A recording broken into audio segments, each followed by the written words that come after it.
Jesus of Nazareth never spoke casually. Every word he chose carried layers of meaning that most people completely miss. When he said sun in Aramaic, he wasn't just talking about the bright thing in the sky. He was encoding a numerical formula that reveals who carries maximum divine favor and complete revelation. The Aramaic word for sun is shemshe, spelled shin-mem shen aleph, and when you calculate its Gematria value using the ancient system Jesus knew, it adds up to exactly 196. This isn't coincidence. In the mystical Aramaic tradition, 196 is the number of maximum glory, complete divine favor, and full revelation. In the next few minutes, you'll learn why Jesus embedded this code everywhere, what it means if your name or birth date contains 196, and how to use this frequency to align with complete divine favor. Before we decode what 196 means, you need to understand the system Jesus was working with. In ancient Aramaic, Hebrew, and Greek, there were no separate number symbols like we have today. Every letter of the alphabet doubled as a number. This wasn't just practical, it was mystical. The ancients understood that words and numbers are both frequencies, and certain numerical patterns carry specific spiritual energies. In Aramaic Gematria, each letter has a numerical value. Aleph equals 1, Beth equals 2, Gimel equals 3, and so on. When you write a word, you're simultaneously writing a mathematical formula. Every name, every phrase, every teaching in the scriptures contains hidden numerical codes that reveal deeper layers of meaning invisible to casual readers. Jesus was a master of this system. He grew up in a culture where numerology wasn't superstition.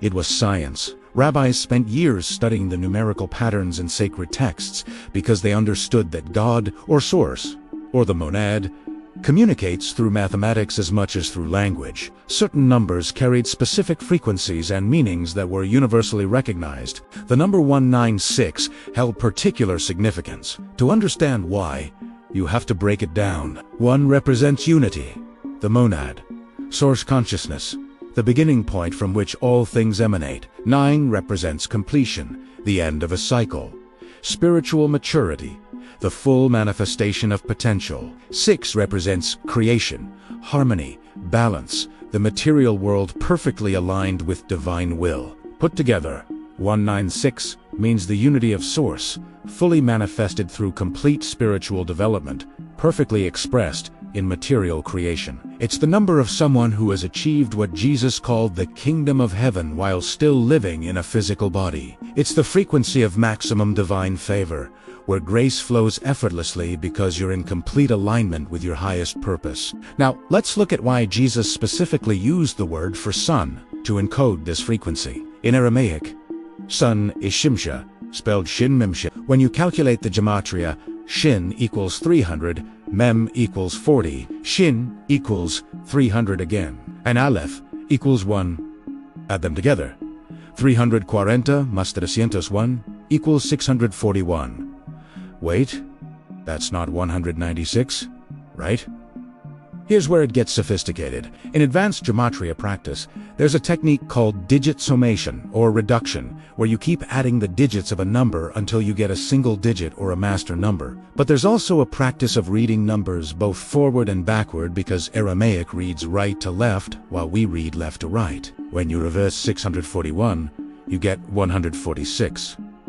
Still not quite there. The key is understanding that Jesus used multiple encoding systems simultaneously. Another method adds the full spelling of each letter's name. Shin is spelled shin yod nun, mem is spelled mem mem, and so on. When you use this expanded calculation for Shemsha, factoring in the full letter names and applying the reduction techniques known to Aramaic mystics, you arrive at 196, or numbers that reduce to 196 pattern. But there's a simpler explanation that Jesus likely intended his followers to grasp. The sun itself demonstrates the 196 pattern in nature. It's one source of light. It completes NINE visible stages from dawn to dusk, and it governs the 6 primary life processes: photosynthesis, weather patterns, seasonal cycles, circadian rhythms, vitamin synthesis, and electromagnetic field regulation. The sun is literally the physical manifestation of 196. Singular source, complete cycles, perfect harmony in creation. Jesus used solar imagery constantly. I am the light of the world. Let your light shine before others. The sun rises on the righteous and unrighteous alike. Every time he referenced the sun, he was pointing to this deeper teaching. You are meant to be like the sun, a singular source of light that completes full spiritual cycles and brings perfect harmony to everything you touch. That's what it means to carry 196 frequency. If you're hearing this teaching, it's not random. The 196 frequency is calling to you because some aspect of your name, your birth date, or your life path number carries this code, or you're meant to consciously activate it. Let me show you how to check. First, calculate your full birth name using basic Gematria. Assign each letter a number. A equals uno, B equals dos, C equals tres, and so on. Cycling back after Z, add up all the letters in your first, middle, and last name. If the total reduces to 16, or if you see the pattern 196 anywhere in the calculation, you're a natural 196 carrier. You incarnateth with maximum glory frequency already activated in your blueprint. Second, look at your birth date. Add all the digits. Day, month, and year. If you get 196, or if the reduction process shows 196 pattern, same thing. Your soul chose to enter physical reality on a day coded with complete divine favor. Third, calculate your current name. The name you go by now if it's different from your birth name. Many people intuitively change their names or adopt nicknames that align them with frequencies they need to activate. Here's what it means. If you carry 196 frequency, you're here to operate at maximum spiritual capacity while fully engaged in material reality. You're not meant to transcend the world or escape into meditation caves. You're meant to be like the sun, shining at full power right in the middle of everyday life, illuminating everything and everyone around you. People with 196 energy often feel like they're meant for something significant but can't quite pin down what it is. That restlessness is your soul knowing you're coded for maximum glory but not yet operating at that level. The gap between your current reality and your 196 potential creates internal tension. The solution isn't to achieve more in the conventional sense. It's to align with the frequency you already carry. Jesus taught that activating your 196 frequency happens in 3 distinct stages that mirror the sun's daily journey. Understanding these stages helps you identify where you are in the process and what needs to happen next. Stage 1 is dawn, represented by the number 1. This is the awakening phase, where you first realize you're more than what society told you. You begin questioning consensus reality, exploring spirituality, recognizing that there's a bigger game being played. You're waking up to your divine origin, your monad nature, your connection to source. This stage is characterized by excitement, curiosity, and often confusion as your old identity structures start crumbling. During the dawn stage, your primary work is clearing. You're releasing conditioning, healing trauma, dissolving limiting beliefs, and removing everything that obscures your light. This can be uncomfortable because you're essentially taking apart your entire operating system and rebuilding it. Many people get stuck in perpetual dawn, always clearing, always healing, never moving to the next stage. The key is recognizing when the clearing work is complete enough to proceed. Stage 2 is noon, represented by the number 9. This is the fullness phase, where you step into your power and begin expressing your gifts at maximum capacity. You've done enough healing, you've cleared enough blocks. Now it's time to shine. The sun at noon doesn't hold back, doesn't apologize for its brightness, doesn't dim itself so others feel comfortable. It radiates at full power, and everything flourishes because of it. During the noon stage, your primary work is expression. You're creating, teaching, healing, building, leading, whatever your specific gifts are, you're deploying them without reservation. This is where most people face their deepest fears. Fear of being seen, fear of rejection, fear of responsibility, fear of actually claiming the power they've been developing. Jesus modeled this perfectly. He didn't spend his entire life in preparation. At age 30, he stepped into full noon expression and changed human history in 3 years. Stage 3 is sunset, represented by the number 6. This is the integration phase, where your spiritual development and material reality come into perfect harmony. You're no longer compartmentalizing, no longer living a double life, where you're spiritual in private, but conforming to the system in public. Everything integrates. Your work, relationships, finances, health, creativity, all of it reflects your 196 frequency. You've become what Jesus called a light set on a hill that cannot be hidden. During the sunside stage, your primary work is embodiment. You're demonstrating that it's possible to be fully awake and fully functional in the world. You're the proof that enlightenment doesn't require poverty, that spiritual power doesn't require isolation, that you can be connected to Source and successfully navigate material reality. This is the completion of the 196 pattern. Singular divine connection, full spiritual development, perfect material expression. One of the most fascinating aspects of Jesus' ministry is how he activated 196 frequency in people who had no idea they carried it. He had a specific method that you can apply to your own life and to helping others awaken to their maximum glory potential.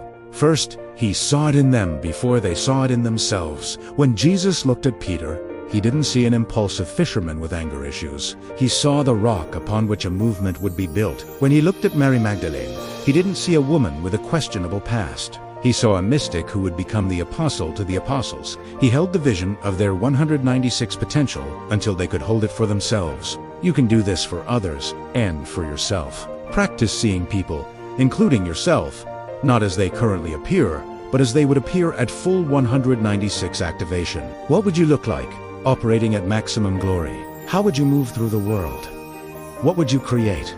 Who would you become? Hold that vision consistently, and reality will begin conforming to match it. Second, Jesus spoke their 196 identity into existence. He didn't just quietly hold the vision, "E declared Italiano." You are the light of the world.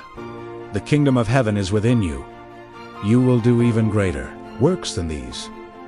These weren't motivational speeches. They were activations. He was using the creative power of the spoken word to call forth the latent potential in his listeners. Start speaking your 196 identity. Not as affirmation trying to convince yourself of something you don't believe, but as declaration of what already exists in potential and is now being called into manifestation. I carry maximum divine favor. I operate at complete revelation. I am aligned with my highest purpose. Say it until your energy field reorganizes around it. Third, Jesus gave people assignments that required them to access their 196 capacity. He didn't wait until they felt ready. He sent them out to heal, to teach, to cast out demons, to perform miracles, long before they thought they were qualified. The assignment itself activated the frequency needed to complete it.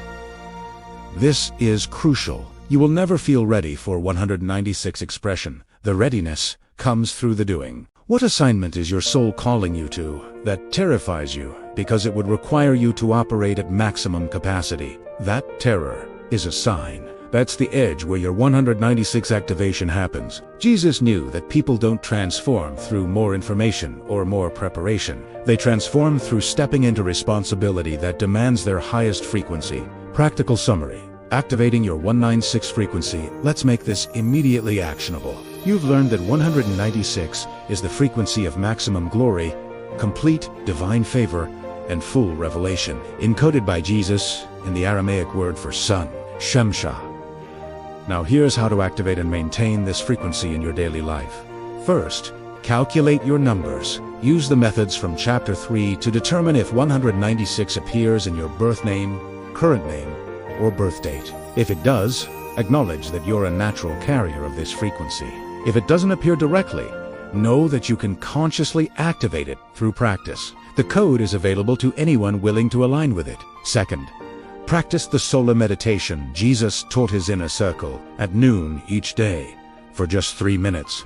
Face the sun if possible, or simply face south. Visualize yourself as a sun, singular source of light at your core, radiating in all directions without effort or depletion. Feel the 1 energy of unity at your center, the 9 energy of completion in your full circular radiation, and the 6 energy of harmony as your light touches everything around you.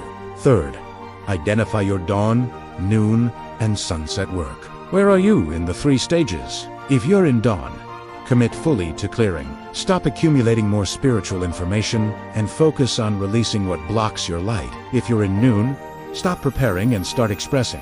Whatever you're meant to create or contribute, begin now, imperfectly, if necessary. If you're in sunset, focus on integration. Bring your spiritual understanding into every area of your life without compartmentalization. Fourth, become a 196 activator for others. Practice seeing people at their maximum glory. Speak their highest potential. Give them assignments that call forth their best. This isn't about fixing people or convincing them of anything. It's about holding frequency until they remember what they already are. Fifth, track the evidence. As you consciously work with 196, you'll notice shifts. Opportunities appear that match your highest timeline. Resources flow more easily. People respond to you differently. Doors open that were previously locked. This isn't manifestation in the manipulative sense. It's alignment. You're matching your energetic signature to the frequency of complete divine favor, and reality responds accordingly. Remember, Jesus encoded 196 in the word for sun because he wanted you to understand something fundamental. You are meant to shine at maximum capacity, not someday when you're more healed, more spiritual, more ready. Now, today, the sun doesn't wait for perfect conditions to shine. It rises and radiates regardless of clouds, storms, or seasons.